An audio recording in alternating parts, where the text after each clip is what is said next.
Hi everybody, welcome to Logan's Cooking Corner. Today we're going to start out with a little story for you.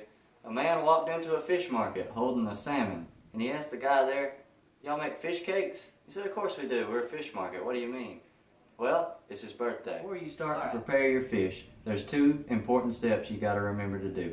Always wash your hands, which I've already done, and preheat the oven so while you're preparing the fish, it'll be ready and warmed up. In this case, we're going to preheat the oven to 400 degrees, and that's what you need to cook the fish. And now it's for the fun part, actually preparing your salmon. This here is the fillets right here. Now the first part to preparing the salmon, you have to prepare your foil packets. Now the reason we do foil packets is the fillets are different sizes, so it takes longer for some to cook.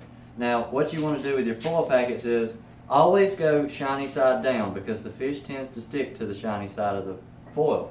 Now you take Pam cooking spray or anything you want to do non-stick, and just spray your sheets down just like that, and they're ready to be used. Alright, and now for step 2, actually seasoning your salmon. Now I'm using a California style lemon pepper seasoning. It's got garlic and onion, a little bit of extra flavor added in there.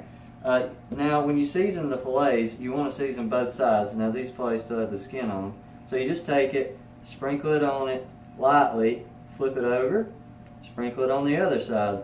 Now I'm going to prepare 2 fillets right now, so you just go like this.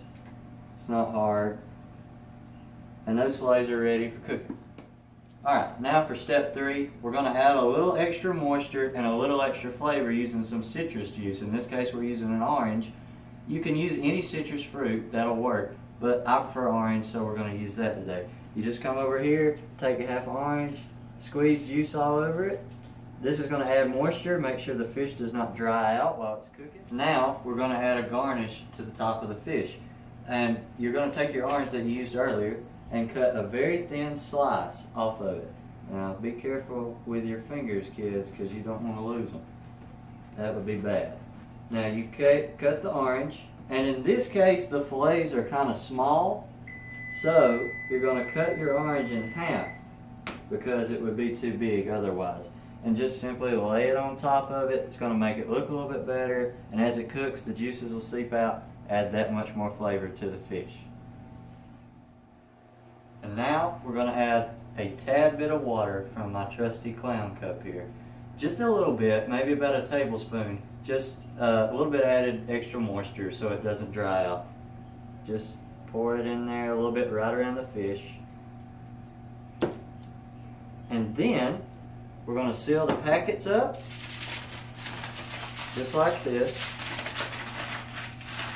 so that no moisture or nothing can, run out or nothing like that.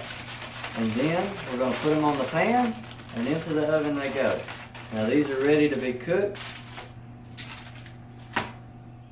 And now for the final step, actually baking the fillets.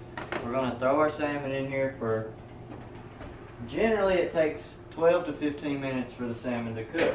But depending on your oven or the thickness of the fillets, it could take longer. So you need to keep a close eye on it as it's cooking. Now, if salmon's not your thing, you don't like salmon, this recipe works well with rainbow trout, tilapia, and many other fish. So we're going to cook some rainbow trout along with it. And now, with the rainbow trout, you got to keep in mind that the fillets are not as thick, so cooking time will take a little bit less. It'll be 10, maybe 12 minutes.